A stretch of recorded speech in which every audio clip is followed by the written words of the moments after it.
కదండి, ఇలా జిడ్డు ఎక్కువగా పట్టేస్తుంది. మనం క్లీన్ చేయాలనుకున్నా కానీ 2-3 సార్లు క్లీన్ చేసేదాకా కూడా ఆ జిడ్డు అనేది తొలగిపోదండి.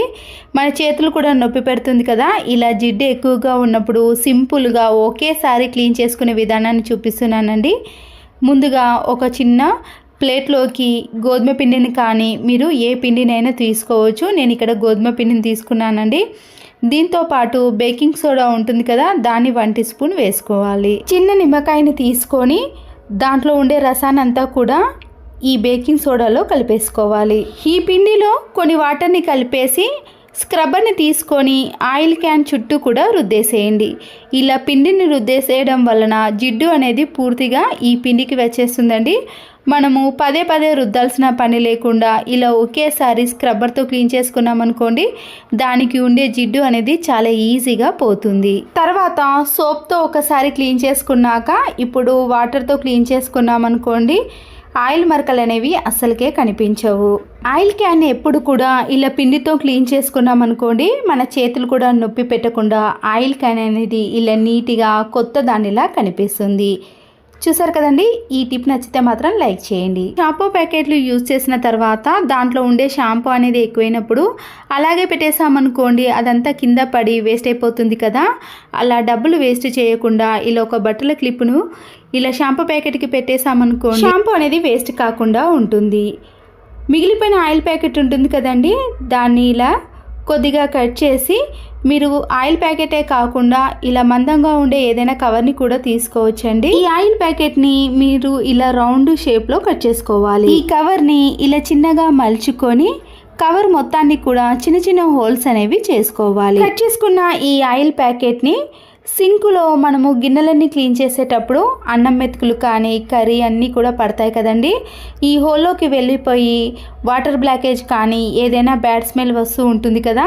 అలా రాకుండా ఉండాలంటే ఇలా కట్ చేసిన ఆయిల్ ప్యాకెట్ని ఈ హోల్లో పెట్టేసి దీంట్లో మనము గిన్నెలు క్లీన్ చేసుకోవటం కానీ కూరగాయలను వాష్ చేసినా కూడా అవన్నీ కూడా డైరెక్ట్గా హోల్లోకి పడకుండా ఈ కవర్లోనే పడతాయండి. అప్పుడు డైరెక్ట్గా దీన్ని తీసుకెళ్ళి మనము డస్ట్బిన్లో వేసి ఇలా వాటర్ బ్లాకేజ్ సమస్య రాకుండా చూసుకోవచ్చు. పచ్చిమిర్చి తొడిమెలు తీసిన తర్వాత మన చేతులు అనేవి మంటగా అనిపించడం కానీ లేదా కళ్ళకు తాకినప్పుడు మంటగా అనిపిస్తాయి కదండి, అలా కాకుండా ఇలా మన ఇంట్లో ఎన్నో రకాల ప్లాస్టిక్ కవర్లు ఉంటాయి. పాడేసే ప్లాస్టిక్ కవర్లను ఇలా 2 హ్యాండ్స్కి వేసి దానికి రబ్బర్ బ్యాండ్లను వేసేయాలి. ఇలా వేసిన తర్వాత పచ్చిమిర్చి యొక్క తొడిమెలను తీసామనుకోండి, మంట అనేది అస్సలకే అనిపించదు. అంతేకాదండి, ఎండుమిర్చిని కూడా ఇలా తొడిమెలు తీసేటప్పుడు ఈ టిప్ అనేది యూజ్ అవుతుంది. చిన్న చిన్న బాక్సులు కానీ బిర్యానీ బాక్సులు ఉంటాయి కదండి, దాంట్లో నుంచి ఇలా ఒక బాక్స్ని తీసుకొని ముందుగా దీంట్లో టిష్యూ పేపర్ని కానీ ఏదైనా ప్లాస్టిక్ కవర్ని పరుచుకోవాలి. హెయిర్ ఆయిల్ పెట్టుకున్నప్పుడు దాని చుట్టూ కూడా ఆయిల్ అనేది కారి మనము కబోర్డ్లో కానీ సెల్ఫ్లో పెట్టినప్పుడు ఆయిల్ మరకలు అనేవి ఏర్పడతాయండి. ఇలా కింద పెట్టినప్పుడు ఆయిల్ మరకలు అనేవి ఏర్పడకుండా ఉండాలంటే ఇలా చిన్న ప్లాస్టిక్ బాక్స్లో పెట్టేసుకున్నాం అనుకోండి, కబోర్డ్స్ కానీ సెల్ఫ్లు కానీ నీట్గా ఉంటాయి. వెల్లుల్లి రెబ్బలపై ఉండే పొట్టును తీసినప్పుడు దాన్ని పడేయకుండా ఇలా కవర్లో స్టోర్ చేసుకోవాలండి, మనకి చాలా బాగా యూజ్ అవుతుంది. సోప్ బాక్సులు ఉంటాయి కదండి, ఇలా సోప్ని తీసిన తర్వాత ఈ ఖాళీ బాక్స్లో ఈ వెల్లుల్లి రెబ్బలపై ఉండే పొట్టునంతా కూడా నింపేసేయాలి. మనము ఎన్ని కావాలంటే అన్నిటినీ ఇలా ఒకేసారి ప్రిపేర్ చేసుకున్నాక కబోర్డ్లో కానీ బీరువాలో కానీ చిన్న చిన్న పురుగులు కానీ జల పురుగులు ఉంటాయి కదండి, ఇలా బొద్దింకల యొక్క బెడద అనేది తగ్గిపోవాలంటే ఈ ఘాటైన స్మెల్కి ఈ బొద్దింకలు అనేవి కబోర్డ్లో అస్సలకే దరిచేరవండి. ఇలాంటి బ్రష్ని తీసుకొని మన ఇంట్లో ఉండే నెట్ విండోస్ కానీ నెట్ డోర్స్ ఉన్నప్పుడు ఈ చిన్న చిన్న హోల్స్లో డస్ట్ అనేది అలాగే ఉండిపోతుందండి. మనకి వెంటిలేషన్ కానీ గాలి అనేది చాలా తక్కువగా వస్తుంది. ఇలాంటి స్పాంజ్ స్క్రబ్బర్ని కానీ లేదా మామూలుగా బట్టలు వాష్ చేసే బ్రష్ ఉంటుంది కదండి, దాంతోనైనా ఇలాంటి నెట్ డోర్స్ని క్లీన్ చేసుకున్నాం అనుకోండి, దాంట్లో ఉండే సన్నటి డస్ట్ అనేది ఈజీగా తొలగిపోతుంది. దీన్ని క్లీన్ చేసేటప్పుడు ఖచ్చితంగా ఒక మాస్క్ను వేసుకొని క్లీన్ చేయాలండి, ఎందుకంటే ఈ సన్నటి డస్ట్ అనేది డైరెక్ట్గా ఊపిరితిత్తులోకి వెళ్ళిపోతుంది. తర్వాత దీనివల్ల ఇబ్బంది పడకుండా ఇలా మనము ముందు జాగ్రత్తగా మాస్క్ను వేసుకొని డస్ట్ని క్లీన్ చేసుకోవాలి. హ్యాండ్ బ్యాగులు కానీ పిల్లల యొక్క స్కూల్ బ్యాగులు ఉంటాయి కదండి, ఒక్కొక్కసారి ఆ జిప్ అనేది స్ట్రక్ అవ్వటం కానీ ఇలా గట్టిగా అన్నప్పుడు జిప్ అనేది ఫెయిల్ అయిపోతుందండి. మన ఇంట్లో ఉండే క్యాండిల్ ఉంటుంది కదా, ఇలా క్యాండిల్ మొత్తాన్ని కూడా మనము జిప్పుపై అప్లై చేయాలి. ఇలా అప్లై చేయటం వలన స్మూత్గా జిప్ అనేది ఈజీగా వచ్చేస్తుందండి. అప్పుడు జిప్ అనేది ఫెయిల్ కాకుండా ఉంటుంది. నచ్చితే లైక్ చేయండి. మరొక యూస్ఫుల్ టిప్, అల్లాని ఇలా ముందుగా వాటర్లో నానబెట్టామనుకోండి, దానికి ఉండే మట్టి అంతా పోతుంది. అప్పుడు ఇలా ఫ్రెష్గా తయారవుతుంది. పొట్టు తీసే గ్రేటర్ ఉంటుంది కదండి, ఇలా గ్రేటర్ సహాయంతో మనము అల్లంపై ఉండే పొట్టును ఎన్ని కేజీలైనా ఈజీగా తీసేయచ్చు.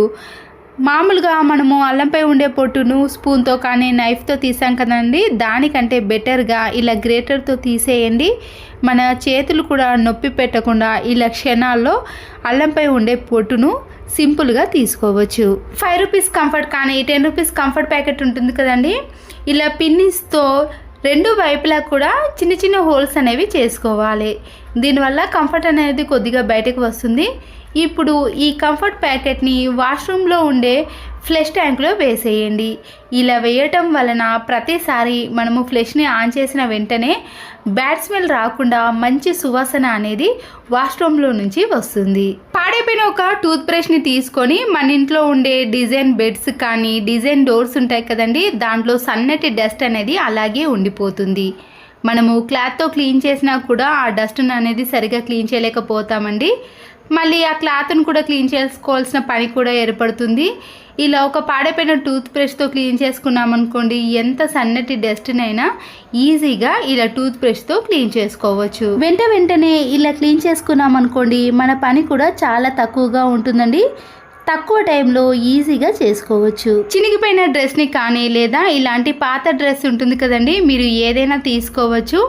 నేను ఇక్కడ పాత డ్రెస్ని తీసుకున్నానండి. సీజర్ని తీసుకొని ఈ డ్రెస్ యొక్క హ్యాండ్స్ ఉంది కదండి, ఇలా 2 సైడ్స్ కూడా కట్ చేసుకోవాలి. డ్రెస్ కింది భాగాన ఇలా ఓపెన్ ఉంటుంది కదండి, మీరు గ్లూ గమ్ముతో కానీ లేదా స్టిచ్చింగ్ కానీ వేసుకోవచ్చు. గ్లూ గమ్ముతో కంటే స్టిచ్చింగ్ వేసుకున్నాం అనుకోండి ఇంకా బెటర్గా ఉంటుంది. అందుకే నేను ఇక్కడ ఇలా స్టిచ్చింగ్ వేసుకున్నానండి. చూసారు కదండి. ఇప్పుడు ఈ డ్రెస్ని ఇలా కట్ చేసిన తర్వాత మన ఇంట్లో ఉండే హ్యాంగర్ని తీసుకొని ఇలా కట్ చేసుకున్నాం కదండి హ్యాండ్స్ని, దాని మధ్యలో ఇలా పెట్టేసుకోవాలి. ఈ హ్యాంగర్ని మనము కబోర్డ్లో కానీ బీరువాలో పెట్టేసుకున్నాం అనుకోండి, ఎన్ని వందల బట్టలైనా ఈజీగా సర్దుకోవచ్చండి. నేనైతే ఈడ ఒక్క డ్రెస్నే తీసుకున్నాను, కానీ ఈ డ్రెస్లో నాకైతే ఒక 30 శారీస్ వరకు కూడా పట్టాయండి. మీకు చూపిస్తాను చూడండి. మామూలుగా బ్యాగ్లో కానీ సెల్ఫ్లో కానీ సర్దుకున్నాం అనుకోండి, కొన్ని మాత్రమే పడతాయి కదా. ఇలా మన ఇంట్లో 3 హ్యాంగర్లకి ఈ డ్రెస్సులు వేసామనుకోండి, ఎన్ని వందల డ్రెస్సులనైనా శారీస్నైనా ఈజీగా సర్దుకోవచ్చండి. అప్పుడు బీరువా కానీ కబోర్డ్స్ కానీ ఏది అవసరం లేదండి. సింపుల్గా సర్దుకున్నామనుకోండి, దీంట్లో డస్ట్ కూడా అస్సలకే పడదు. స్పేస్ కూడా చాలా తక్కువగా తీసుకుంటుంది. ఇలా నీట్గా ఎన్ని డ్రెస్లు కానీ శారీస్నైనా మడత పెట్టుకోవచ్చు. నాకైతే ఇలా ఒక్క డ్రెస్లోనే ఇంకా స్పేస్ కూడా మిగిలిపోయిందండి. ఇందులో ఉండే ఆయిల్ క్యాన్ కానీ నెయ్యిని ఇలా ఆయిల్కి సంబంధించినవన్నిటిని డైరెక్ట్గా మనము కిచెన్ ఫ్లోర్ పైన పెట్టేసామనుకోండి, కిందికి కూడా జిడ్డు అనేది అంటేసి క్లీన్ చేసేటప్పుడు చాలా కష్టం అవుతుంది. ఇలా మన ఇంట్లో ఉండే స్వీట్ బాక్సులు కానీ కార్డ్బోర్డ్ బాక్సులు ఉంటాయి కదండి, మందంగా ఉండే వాటిని తీసుకొని ఈ బాక్స్లోనే మనము ఇలా ఆయిల్కి సంబంధించిన క్యాన్లు కానీ లేదా నెయ్యికి సంబంధించినవి ఏవైనా ఇలా బాక్స్లో పెట్టేసుకున్నాం అనుకోండి, జిడ్డు అనేది ఫ్లోర్కి అంటకుండా ఉంటుంది. క్లీన్ చేసుకోవడం కూడా చాలా ఈజీగా అయిపోతుంది. గోల్డ్ రింగ్స్ కానీ గోల్డ్ చైన్స్ ఏవైనా సరేనండి, ఇలా గోల్డ్ ఉన్న వాటిని మనము బయట పాలిష్ చేయకుండానే ఇంట్లోనే మంచిగా మెరుగు పెట్టుకోవచ్చు. చూసారు కదండి, ఇవన్నీ కూడా ఇలా నల్లగా తయారయ్యాయి కదా. మన ఇంట్లో పులిసిన పెరుగు ఉంటుంది కదండి, ఇలా పుల్లగా తయారైన పెరుగు చాలామంది ఇది వేస్ట్ అని పడేస్తారు, కానీ దీన్ని మనము ఇలా గోల్డ్ రింగ్స్ కానీ గోల్డ్కి సంబంధించినవన్నీ కూడా ఇలా పుల్లటి పెరుగులో వేసి ఒక 5 to 10 minutes పాటు అలాగే ఉంచేసేయాలి. ఆ తర్వాత మనము వీటిని వాటర్తో కానీ లేదా ఇలా ఒక పొడి క్లాత్లో వేసి క్లీన్ చేసుకున్నామనుకోండి, బయటకు వెళ్ళి మనము మెరుగు పెట్టాల్సిన అవసరం కూడా ఉండదండి. ఇలా ఇంట్లోనే ఈజీగా మనమే మెరుగు పెట్టుకోవచ్చు. ఇలా ఎంత నల్లబడిన గోల్డ్నైనా మళ్ళీ షైనింగ్లోకి తీసుకురావచ్చు. మరొక యూస్ఫుల్ టిప్, ఇంట్లో ఉండే దువ్వెనలు అనేవి ఇలా నల్లగా తయారైనప్పుడు మనము బ్రష్ కూడా యూజ్ చేయాల్సిన అవసరం లేదండి. ఒక గిన్నెని తీసుకొని దాంట్లో కొన్ని వాటర్ని వేసుకున్నాక వైట్ వెనిగర్ ఉంటుంది కదా, దాన్ని ఒక 4-5 డ్రాప్స్ వరకు వేయాలి. ఇప్పుడు ఈ గిన్నెలోకి ఎన్ని దువ్వెనలు ఉంటే అన్ని దువ్వెనలను వేసేయండి. ఇందులో సగం మాత్రమే మునిగాయి కదండి. ఇలా వెడల్పైన ప్లేట్ని తీసుకొని ఈ వాటర్ని వెనిగర్ని కూడా ఇందులో వేసి కొద్దిసేపటి తర్వాత అటు ఇటు కదిపేసామనుకోండి, దీంట్లో ఉండే జిడ్డు అనేది పూర్తిగా తొలగిపోతుంది. అప్పుడు ఈ వాటర్లోకి దువ్వెనలో ఉండే జిడ్డు అనేది పూర్తిగా వచ్చేస్తుంది. మనము దువ్వెనలను ఏదైనా క్లాత్తో క్లీన్ చేసుకున్నామనుకోండి, ఇలా దువ్వెనలు అనేవి బ్రష్ సహాయం లేకుండా నీట్గా క్లీన్ చేసుకోవచ్చు. హ్యాండ్ బ్యాగ్స్ అనేవి ఇలా నీట్గా ఉన్నప్పుడు దానికి ఉండే జిప్స్ అనేవి పోతాయండి. మనము ఇలా పెట్టడానికి తీయడానికి చాలా ఇబ్బంది పడతాం కదా. ఒక్కొక్కసారి ఇలా కొండి కూడా తెగిపోతుంది. అయితే మనము ఇలా పిన్నిస్ని తీసుకొని ఇలా కింది భాగంలో నుంచి ఈ పిన్నిస్ని అటునుంచి ఇటు తీసామనుకోండి, ఇలాంటి హ్యాండ్ బ్యాగ్లకి జిప్ లేకున్నా సరేనండి, ఇలా పిన్నిస్ సహాయంతో మనము జిప్ని యూజ్ చేసుకోవచ్చు. ఇలా పెట్టుకోవడం తీసుకోవడం అనేది చాలా ఈజీగా ఉంటుంది. డోర్స్కి కానీ బెడ్స్కి ఇలాంటి మేకులు ఉంటాయి కదండి, మనము పాన సహాయంతో తిప్పుతాము.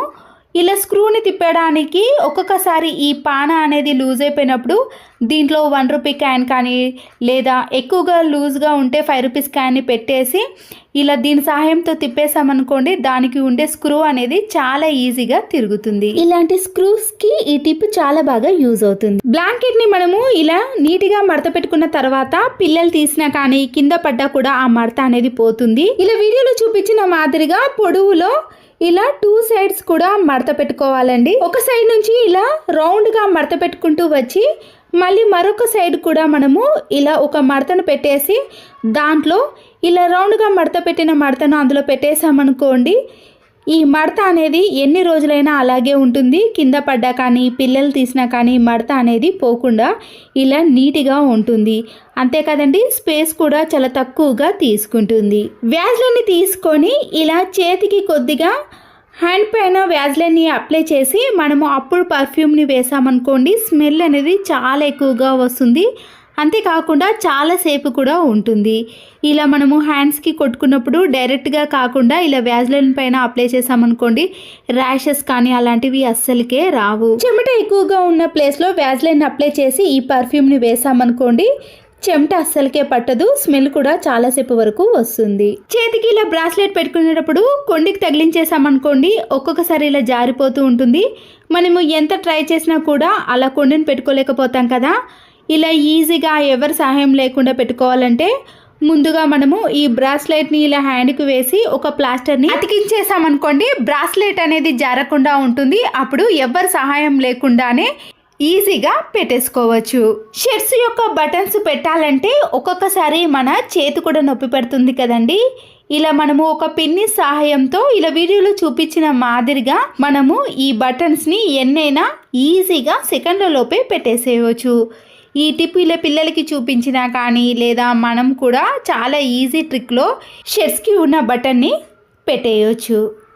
కబోర్డ్స్ మధ్యలో కానీ ఇలాంటి బీరువా మధ్యలో చిన్న చిన్న స్పేస్ ఉంటుంది కదండి, మనము చీపురు కట్టతో క్లీన్ చేయలేనప్పుడు ఇలా పాడైపోయిన ఒక టూత్ బ్రష్ని పెట్టి ఇలాంటి చిన్న చిన్న ప్లేస్లో మనము ఈజీగా క్లీన్ చేసుకోవచ్చు. దాంట్లో ఉండే డస్ట్ని తీసేయడమే కాకుండా అక్కడ ఉండే జల పురుగులు కానీ ఎలాంటి పురుగులైనా ఇలా బ్రష్ సహాయంతో క్లీన్ చేసుకున్నారు అనుకోండి, కబోర్డ్స్ కానీ ఇలాంటి చిన్న చిన్న స్పేస్ అనేవి చాలా నీట్గా ఉంటాయి. మనము కర్టెన్స్ని ఇలా డైరెక్ట్గా వాషింగ్ మిషన్లో వేసామనుకోండి, దానికి ఉండే ఈ ప్లాస్టిక్ రింగ్స్ అనేవి విరిగిపోతాయి. అలాంటప్పుడు ఇలా ఒక చిన్న సాక్స్ని తీసుకొని ఒక కర్టెన్కి ఒక్క సాక్స్ని మాత్రమే యూజ్ చేయాలి. ఇలా రింగ్స్ ఉన్న పై భాగాన్ని మనము సాక్స్ లోపల పెట్టేసుకొని అప్పుడు వాషింగ్ మిషన్లో వేసామనుకోండి, ఇవి విరిగిపోకుండా మన డబ్బులు అనేవి వేస్ట్ కాకుండా ఉంటాయి. ఇలా ఒక విండో కర్టెన్కి మనము 2 సాక్స్లను వేసి వాషింగ్ మిషన్లో వేసామనుకోండి, అవి నీట్గా ఉంటాయి. సోప్ అయిపోయిన వెంటనే ఇలా ఏదైనా ఒక సోప్ని తీసుకునేటప్పుడు మనము కవర్ని ఓపెన్ చేసి తీసుకుంటాం కదండి, ఆ కవర్ని బయట పడేయకుండా మన కబోర్డ్లో కానీ బీరువాలో ఏదైనా బ్యాడ్ స్మెల్ వచ్చినప్పుడు ఇలా సోప్ బాక్స్ని పెట్టేసామనుకోండి, మంచి సువాసన అనేది వస్తుంది. ఇలాంటి సోప్ కవర్స్ని బయట పడేసే బదులు ఒక 15 డేస్ వరకు కూడా కబోర్డ్ నుంచి మంచి సువాసన అనేది వస్తుంది. ఇలా అరిగిపోయిన చీపురు కట్టను మనము ఎంత ఊడ్చినా కూడా ఇల్లు అనేది నీట్గా కాదు కదండి. అలాంటప్పుడు ఎక్కడి వరకైతే అరిగిపోయిందో అక్కడి వరకు ఇలా సీజర్తో కట్ చేసుకోండి. ఇప్పుడు ఇలా కట్ చేసుకోవడం వలన మనకి సమానంగా ఈ చీపురు కట్ట అనేది ఇలా ఉంటుంది. ఇలా కట్ చేసుకున్న చీపురు కట్టను మనము ఎన్నో రకాలుగా యూజ్ చేసుకోవచ్చండి. ఇప్పుడు ఈ చీపురు కట్టతో ఇలా ఊడ్చినా కూడా దుమ్ము అనేది పూర్తిగా తొలగిపోతుంది. అలా కాకుండా మీరు ఇంట్లో ఉండే ఇలా డోర్స్ కాడ కానీ వెనుక భాగాన ఉండే బూజును కానీ లేదా చిన్న చిన్న డస్ట్ అనేది మనము అలాంటి చీపురు కట్టతో క్లీన్ చేయలేం, కానీ ఇలాంటి సమానంగా కట్ చేసుకున్న చీపురు కట్టతో అయితే చాలా బాగా క్లీన్ అయిపోతుంది. చూసారు కదండి, ఇక్కడ అంతా కూడా ఇలా బూజు పట్టి అక్కడ పురుగులు కూడా ఉన్నాయండి. ఇలా మనము సమానంగా కట్ చేసిన చీపురు కట్టతో ఇలాంటి చిన్న చిన్న ప్లేస్లో కానీ బీరువా కాడ అలాంటి ప్లేస్లో క్లీన్ చేయని వాటి దగ్గర కూడా ఈ చీపురు కట్టతో ఈజీగా క్లీన్ చేసుకోవచ్చు. చిన్న కూల్ డ్రింక్ బాటిల్ ఉంటుంది కదండి, దాన్ని మనము ఇలా కొద్దిగా వేడి చేసి చిన్న చిన్న హోల్స్ అనేవి క్యాప్కి చేసుకోవాలి. ఈ వాటర్ బాటిల్లో ఇలా వాటర్ని నింపిన తర్వాత క్యాప్ పెట్టే ముందు టిష్యూ పేపర్ ఉంటుంది కదండి, ఆ క్యాప్కు సరిపోయే మాత్రమే ఇలా చిన్నగా టిష్యూ పేపర్ని ఒక 2-3 మడతలు మలుచుకొని ఆ క్యాప్ పైభాగంలో పెట్టేసేయండి. ఆ తర్వాత మనము ఈ క్యాప్ను ఈ వాటర్ బాటిల్కి పెట్టేసేయాలి. ఈ బాటిల్ని రివర్స్ చేసామనుకోండి, దాంట్లో నుంచి డ్రాప్స్ అనేవి పడుతూ ఉంటాయి. మనము ఎక్కడికైనా ఊరికి వెళ్ళినప్పుడు మన ఇంట్లో చెట్లు అనేవి వాటర్ వేయకపోతే పాడైపోతాయి కదండి. అలాంటి టైంలో ఇలాంటి చిన్న చిన్న కూల్ డ్రింక్ బాటిల్స్ని మనము చెట్ల మధ్యలో పెట్టేసి 2-3 డేస్ ఎక్కడికైనా బయటకు వెళ్ళినా కూడా చెట్లు అనేవి పాడవకుండా చాలా రోజుల పాటు ఇలా మొక్కలు అనేవి ఎదుగుతాయి. చూసారు కదండి, ఇలా మనకి ఎక్కువగా వాటర్ అనేది లీక్ కాకుండా ఒక్కొక్క డ్రాప్ మాత్రమే పడుతుంది కాబట్టి ఇలా ఎన్ని రోజులైనా మట్టి అనేది తడిగానే ఉంటుంది. కొబ్బరికాయ కొట్టినప్పుడు పీచు ఉంటుంది కదండి, ఆ పీచును పడేయకుండా దీనిని మనము చాలా రకాలుగా యూజ్ చేసుకోవచ్చండి. ఇలా కొద్దిగా పీచును తీసుకున్నానండి, మనకి సరిపడినంత పీచును తీసుకొని లెవెల్స్గా ఉండే విధంగా ఇలా సీజర్తో కట్ చేసుకోవాలి. ఈ పీచు అనేది ఇంకా సమానంగా రావడానికి ఇలా ఒక దువ్వెనతో దువ్వేసారనుకోండి, అప్పుడు అన్ని దగ్గర కూడా సమానంగా వస్తుంది. దాంట్లో ఉండే చిన్న చిన్న పార్ట్స్ అనేవి ఇలా పూర్తిగా పోతాయి. ఇలా సమానంగా చేసిన తర్వాత వాటర్ బాటిల్ ఉంటుంది కదండి, పై భాగాన్ని మాత్రమే ఇలా కట్ చేసుకోవాలి. ఇప్పుడు దీనికి ఒక రబ్బర్ బ్యాండ్ను వేసి ఈ పీచును కూడా మనము ఈ వాటర్ బాటిల్లో పెట్టడానికి ముందుగా ఇలా మనము కొద్దిగా హీట్ చేసామనుకోండి, వాటర్ బాటిల్ అనేది దగ్గరికి వస్తుంది. ఇందులో పీచు పట్టే మాదిరిగా మాత్రమే వేడి చేయాలి. ఇలా దగ్గర చేసిన వాటర్ బాటిల్లో పీచు పెట్టేసాం కదండి, ఈ క్యాప్లో నుంచి పీచు అనేది కింద పడకుండా గట్టిగా అలాగే ఉంటుందండి. మరొకసారి ఇలా దువ్వెంతో దూసేసామనుకోండి, దాంట్లో ఉండే చిన్న చిన్న పార్ట్స్ అనేవి పూర్తిగా తొలగిపోతాయి. ఇలా ఒక 2-3 సార్లు చేసామనుకోండి, మనము దీంతో ఏది క్లీన్ చేసుకున్నా కూడా దాంట్లో నుంచి ఇలాంటి చిన్న చిన్న డస్ట్ అనేది పడకుండా ఉంటుంది. చాలా మంది దేవుని గదిని చీపురు కట్టతో ఊడ్చలేరు కదండి, అలాంటి వారికి మనము ఇలా కొబ్బరి పీచుతో తయారు చేసిన దాంతో మనము దేవుని గదిని నీట్గా క్లీన్ చేసుకోవచ్చు. ఒక వైపర్ స్టిక్ని కానీ మాప్ స్టిక్ని తీసుకొని మనము ఇలా కొబ్బరి పీచును ఈ వాటర్ బాటిల్లో ప్రిపేర్ చేసుకున్నాం కదండి, క్యాప్కు పెట్టే భాగాన్ని స్టిక్ని పెట్టేసి ఇలా గట్టిగా తిప్పేసామనుకోండి, దాంట్లో ఫిక్స్ అయిపోతుంది. ఇప్పుడు ఈ కొబ్బరి చీపుతో ఈ స్టిక్తో మనము పైన ఉన్న బూజును కానీ లేదా చిన్న చిన్న డస్ట్ ఉంటుంది కదండి, దాన్ని క్లీన్ చేసుకోవడానికి ఈ కొబ్బరి పీచు అనేది చాలా బాగా యూజ్ అవుతుంది. ఇలా విండోస్ని కానీ కిటికీలను జాలీలను ఏదైనా మనము ఇలా కొబ్బరి పీచుతో స్టూల్ కానీ ఎలాంటిది ఎక్కకుండా ఇలా కింది నుంచే మనము క్లీన్ చేసుకోవడానికి చాలా వీలుగా ఉంటుంది. ఇలా మనం పడేసే కొబ్బరి పీచుతోటే కింది నుంచే మనము ఎన్ని ఫ్యాన్లైనా ఇలా ఈజీగా క్లీన్ చేసుకోవచ్చు. స్టూల్స్ కానీ నిచ్చెన వాడేవాళ్ళు ఇలా మనము ఎక్కకుండానే కొబ్బరి పీచు సహాయంతో కింది నుంచే క్లీన్ చేసుకోవచ్చు. ఫాల్ సీలింగ్ ఉంటుంది కదండి, ఆ ఫాల్ సీలింగ్ గ్యాప్లో కూడా చిన్న చిన్న స్పేస్ ఉంటుంది కదా, దాన్ని మనము చీపురు కట్టతో కానీ దేంతో క్లీన్ చేసుకోలేం, కానీ ఇలా తయారు చేసుకున్న కొబ్బరి పీచుతో ఈజీగా క్లీన్ చేసుకోవచ్చు. ఇలా స్టిక్కి మనము ఒక్కటి ప్రిపేర్ చేసుకున్నాం అనుకోండి, ఇంట్లో అన్నిటిని కూడా ఈజీగా క్లీన్ చేసుకోవచ్చు. ఫ్లోర్ని ప్రతిరోజు చీపురు కట్టతో క్లీన్ చేస్తాం, కానీ ఇలా టైల్స్ పైన ఉన్న చిన్న చిన్న డస్ట్ను కూడా మనము కొబ్బరి పీచు సహాయంతో క్లీన్ చేసుకోవచ్చు. సైడ్ బ్యాంగిల్స్ ఉంటాయి కదండి, ఇలా గట్టిగా ఉన్న బ్యాంగిల్స్ని తీసుకొని ఒక మేకుకు వేసుకోండి.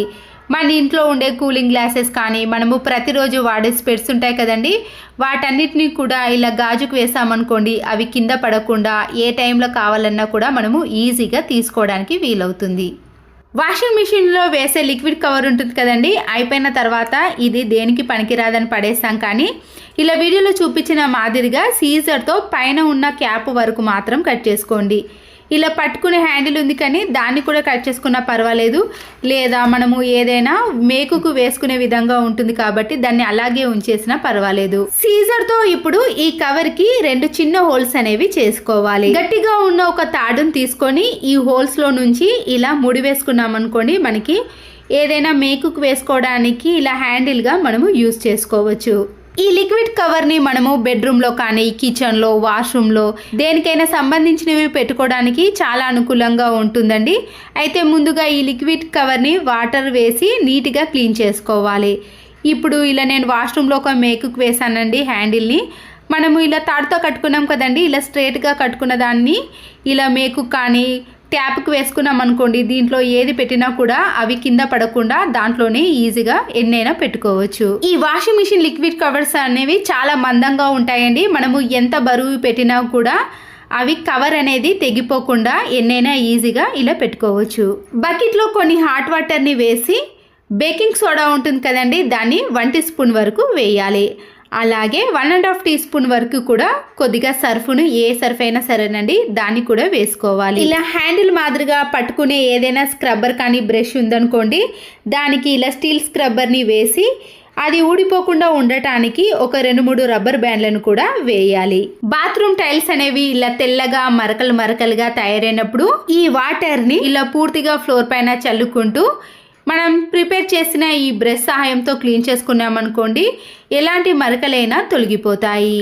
ఇలా మనము పట్టుకోవడానికి గ్రిప్ అనేది చాలా బాగుంటుంది కాబట్టి ఎంతసేపు క్లీన్ చేసుకున్నా కూడా మన చేతి అనేది నొప్పి పెట్టకుండా ఉంటుంది. హ్యాండిల్ ఉండే ఒక బ్రష్కి ఇలా స్టీల్ స్క్రబ్బర్ని వేసి మనము టైల్స్ని, వాష్రూమ్ని, గారపట్టిన మరకలు ఎక్కువగా ఉన్న చోట ఇలా క్లీన్ చేసుకున్నామనుకోండి, మన పని అనేది చాలా సులువైపోతుంది. దీనికోసం మనము ఎటువంటి హార్పిక్ లాంటి కెమికల్స్ని యూజ్ చేయకుండా ఇలా ఇంట్లో ఉండే వాటితోటే ఈజీగా క్లీన్ చేసుకోవచ్చు. చూసారు కదండి, ఇలా ట్యాప్స్ని కానీ సోప్ బాక్స్ని మనము ఎన్నైనా క్లీన్ చేసుకోవడానికి చాలా వీలుగా ఉంటుంది. చూడండి, జిడ్డుగా మారిన వాష్రూమ్ని, టైల్స్ని క్లీన్ చేసుకుంటే దాంట్లో ఉండే మురికి అంతా కూడా ఇలా ఈజీగా వచ్చేస్తుంది. ఆ తర్వాత మనము ఇలా వాటర్తో క్లీన్ చేసుకున్నాం అనుకోండి, వాష్రూమ్ ఎప్పుడు చూసినా కూడా చాలా నీట్గా కొత్త దానిలా మెరిసిపోతుంది. ఇలా వంట సోడా మనము సర్ఫ్ను వేయటం వలన ఎలాంటి జిడ్డు మరకలైనా తొలగిపోయాయి. ఇలా క్లీన్ చేసుకుంటే టైల్స్లో ఉండే జిడ్డు కానీ వాష్రూమ్లో ఉండే జిడ్డు అనేది పూర్తిగా పోతుంది. ఇలాంటి చిన్న చిన్న టిప్స్ని ఫాలో అయ్యారనుకోండి, మనకి ఎక్కువ పని అనిపించకుండా ఇలా తక్కువ టైంలో ఎన్ని పనులైనా ఈజీగా చేసుకోవచ్చు. ఇలా ట్యాప్స్ కూడా చాలా నీట్గా మళ్ళీ ఎప్పటి మాదిరిగా కనబడతాయి. చూసారు కదండి, టైల్స్ కానీ వాష్రూమ్ అనేది ఎప్పుడు నీట్గా క్లీన్గా కనపడాలంటే ఇలా నేను చూపించిన పద్ధతిలో ఒక్కసారి ట్రై చేయండి.